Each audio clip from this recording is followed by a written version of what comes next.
Moangkon ta nga Katoliko ta, pero ngano ikaulaw man even ang pagpanguros. Nganong gamay man kayo.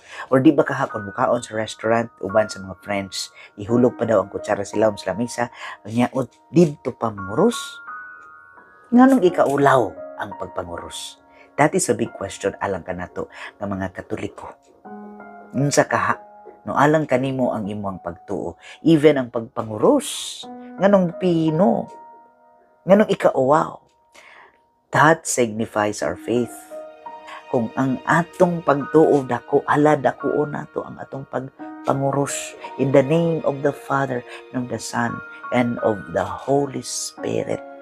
We must be proud that we are believing in one God, but in three persons. God the Father, God the Son, and God the Holy Spirit. Mga igsuon, hinaot unta dili ta magduha-duha sa atong pagtuo